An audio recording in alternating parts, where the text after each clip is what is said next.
மேனால் பிரதமர் வாஜ்பாய் அவர்களின் ஆட்சி காலத்தில் நிதி மேலாண்மை தொடர்பான சட்டம் ஒன்று இயற்றப்பட்டது.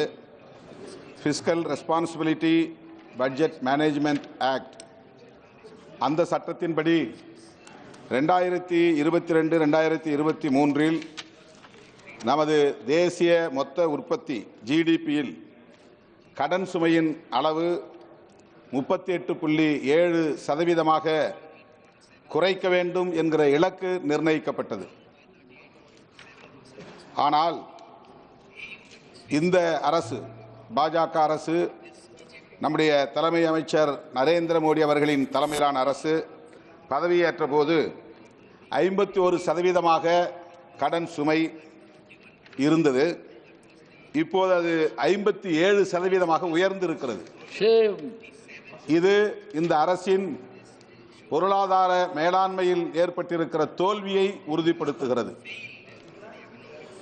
மொத்தத்தில் 37% கடனுக்காக, மொத்த வருவாயில் 37% கடனுக்கான வட்டியை கட்டுவதிலேயே அரசு திணறிக் கொண்டிருக்கிறது. இதனால் வளர்ச்சி திட்டங்களுக்கு போதிய நிதியை ஒதுக்கீடு செய்ய முடியவில்லை. மாநில அரசுகளுக்கு ஒதுக்க வேண்டிய நிதியையும் ஒதுக்க முடியவில்லை. குறிப்பாக தமிழ்நாட்டுக்கு கல்வி துறைக்கு ஒதுக்க வேண்டிய நிதி ஒதுக்கப்படவில்லை. பேரிடர் நிவாரண நிதி ஒதுக்கப்படவில்லை. இந்தியா முழுவதும் 100 நாள் வேலை திட்டம், அந்த திட்டத்திற்கென்று ஒதுக்க வேண்டிய நிதியை ஒதுக்க இயலவில்லை. தேசிய கல்விக் கொள்கையின்படி 6% நிதி ஒதுக்கீடு செய்ய வேண்டும் என்று இந்த அரசே உறுதிப்படுத்தி இருக்கிறது. ஆனால் கல்விக்கென்று 3% கூட நிதியை ஒதுக்க முடியாத அளவுக்கு கடன் சுமையில் இந்த அரசு திணறிக் கொண்டிருப்பதை நம்மால் பார்க்க முடிகிறது.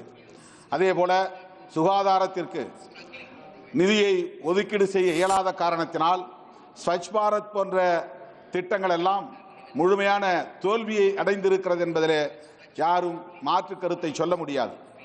அதேபோல ஜல் ஜீவன், அனைவருக்கும் குடிநீர் திட்டம், அற்புதமான திட்டம், அனைத்து தரப்பு மக்களும் வரவேற்கக்கூடிய திட்டம். ஆனால் அதற்கு 50% அளவில் கூட இங்கே உறுதியளித்தபடி நிதியை ஒதுக்கீடு செய்ய முடியவில்லை. அந்த அளவுக்கு நிதி நிலை மிக மோசமாக இருக்கிறது. ஜிடிபியிலே கடன் சுமை அதிகரித்திருக்கிற நிலையில் இந்த அரசு தனது தோல்வியை ஒப்புக்கொள்ள வேண்டும் என்பதை இந்த இடத்திலே நான் வலியுறுத்த கடமைப்பட்டிருக்கிறேன்.